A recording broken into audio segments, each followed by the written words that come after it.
મુખ્ય સેવિકાનું નોટિફિકેશન જાહેર થઈ ચૂક્યું છે અને મુખ્ય સેવિકાનું નોટિફિકેશન ચાલુ થઈ ગયું છે. જે પણ મિત્રો છે એમને પોતાની અરજી નોંધાવી દીધેલી છે.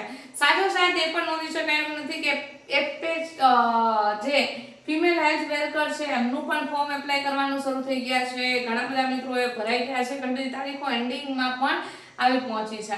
પણ તારીખો જાય એટલે તરત જ અભ્યાસ જેવું તમે ઓનલાઈન ફોર્મ ભરો ને એવી પરીક્ષાઓ છે એના સંદર્ભમાં આપને ચિંતા થવા લાગે કે ભાઈ તૈયારી કઈ રીતે કરવી. તો એ તૈયારીની અંદર આપને મદદરૂપ થવાના ઉદ્દેશ્યથી જ્ઞાન ઝલક છે ફરીથી તમારી સાથે ઉપસ્થિત થયું છે. ઘણા બધા મિત્રોના ફોન પણ આવે છે કે મુખ્ય સેવિકા છે એમને માટેનો કોઈ કોર્સ લોન્ચ કરવાના હોય તમે YouTube ની અંદર લાઈવ અભ્યાસ કરવા ઈચ્છે છે તો બિલકુલ સગવડ મળે છે આપની માટે. ચોક્કસથી નવા પોઈન્ટ્સ ઉપર આપને ક્લિયર થાય એ રીતે વિડીયો છે બનાવવામાં આવશે.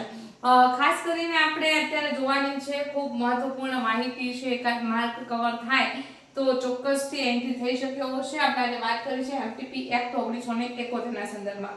આ એમટીપી એક્ટ 1971 શું છે પહેલા એના પૂર્ણ નામ વિશે વાત કરીએ તો આપણે એમસીક્યુ ની અંદર એવો પ્રશ્ન પૂછાય કે નીચે આપેલામાંથી એમટીપી એક્ટ 1971 નું પૂર્ણ નામ જણાવો. તો એ વખતે તમારે યાદ રાખવાનું છે મેડિકલ ટર્મિનેશન ઓફ પ્રેગ્નન્સી. ખાસ યાદ રાખજો ગર્ભપાતના સંદર્ભમાં રહેલો પ્રસ્તુત કાયદો છે અને એ કાયદાને આપણે વિશેષ રીતે સમજીએ તો કાયદાનો મૂળભૂત હેતુ કયો છે. કારણ કે કોઈ પણ કાયદો બને છે ને તેની પાછળ કઈક નિર્ધારણ હોય છે. તો એ નિર્ધારણ શું છે? શા માટે આપણે તમે બધાને ખબર છે કે આપણે બાળક છે ગર્ભમાં હોય પરીક્ષણ કરવાની અંદર મનાઈ ફરમાવવામાં આવેલી છે. પણ એ જ મનાઈ છે એની અંદર વિશિષ્ટતા છે ધોરણો અહીંયા લાગુ પાડવામાં આવેલા છે. કયું છે જો તો કાયદાનો હેતુ શું છે તો કે એમટીપી એક્ટ 1971 લાગુ પડ્યો છે કાયદેસર ગર્ભપાત કરાવવા માટે ડોક્ટરને મંજૂરી આપતો કાયદો છે.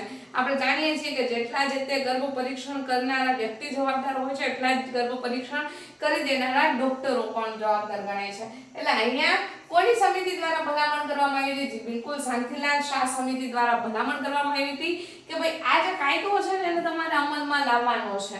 પણ અહીંયા ગર્ભપાત કયા કયા ધોરણે કરાવી શકાય તો એમની માટે છે એ 3 જો કન્ડિશન આપવામાં આવેલી છે કે આ 3 કન્ડિશન હોય ને તો જ કે તમે જે પણ ગર્ભવતી સ્ત્રી છે એનો ગર્ભપાત કરાવી શકો છો.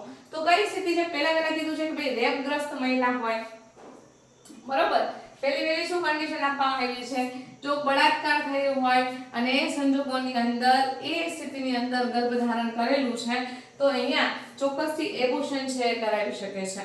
નેક્સ્ટ છે બાળક કોડ ખાપણ વાળું હોય. આપણે તમે જાણો છો કે દર મહિને જે અમુક પ્રકારની સોનોગ્રાફી છે કરવામાં આવે છે અને સોનોગ્રાફી દરમિયાન જો બાળક છે કંઈક જુદી પરિસ્થિતિ વાળું હોય તો એ સંજોગોની અંદર છે એમને ગર્ભપાત કરાવવાની છૂટ આપવામાં આવે છે. હવે ત્રીજી કન્ડિશન કઈ છે તો માતા અને બાળકના જીવ માટે જોખમ જણાતું હોય એવી સંજોગોની અંદર છે ગર્ભપાત છે જે તે સ્ત્રી છે કરાવી શકે છે.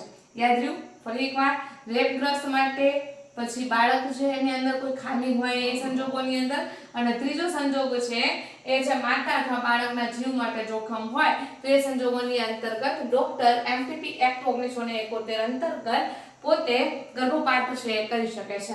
હવે જો અહીંયા થોડી નવી બાબતો છે ને એડ કરવામાં આવી છે કે કઈ કન્ડિશન આવે છે તો કે 12 અઠવાડિયા સુધી એક ડોક્ટરને મંજૂરી બરોબર છે અને 12 થી 24 અઠવાડિયા સુધી 2 ડોક્ટરોને મંજૂરી આપવામાં આવે. આ નવો કાયદો છે સુધારો કરવામાં આવેલો છે. ખાસ કરીને તમારે યાદ રાખવાનું છે કે કોઈ પણ તમે જગ્યાએ જઈને આ એબોર્શન કરાવી શકો કે નહીં તો કે ના ભાઈ એવું શક્ય નથી. શા માટે તો કે માત્ર સરકારી હોસ્પિટલ હોય અથવા માન્યતા પ્રાપ્ત કરેલી હોય કોઈ એલફેલ ડોક્ટર પાસે જઈને તમે ગર્ભપાત છે કરાવી શકતા નથી. બીજી વસ્તુ અહીંયા ધ્યાન રાખજો કે 12 થી 24 અઠવાડિયા સુધી અહીંયા આપણે વાત કરીએ કે 12 થી 24 અઠવાડિયા સુધી 2 ડોક્ટરને મંજૂરી પણ એ 2 ડોક્ટરની મંજૂરી આ તબક્કામાં સ્ત્રીને વધુ તકલીફ થાય તેથી વિશેષ કાળજીએ 2 ડોક્ટરનો અભિપ્રાય લેવાની સલાહ આપવામાં આવે છે. એટલે આ બાબત છે તમારે અહીંયા યાદ રાખવાની છે કે એમટીપી એક્ટ 1971 અંતર્ગત 3 પ્રશ્ન મહત્વના બની શકે. કયા 3 પ્રશ્ન છે એકવાર રિવાઇન્ડ અપ કરી લો એટલે આ કાયદા પછી તમારે બીજી વાર છે જ્યારે પણ વિડિયો તમે પુનરાવર્તન કરો છો ત્યારે તરત તમને યાદ આવે કે આવા પ્રશ્ન પૂછાઈ શકે.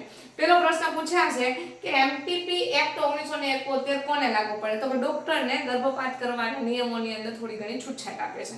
બીજી બાબત કઈ તમે આવશે તો કે ક્યારે કઈ અનુસાર છે એમાં સુધારો કરવામાં આવેલો છે? કયો સુધારો કરવામાં આવેલો છે? તો કે 12 અઠવાડિયા સુધી એક ડોક્ટરનો રેફરન્સ હોય તો એ તમારો ગર્ભપાત થઈ શકે.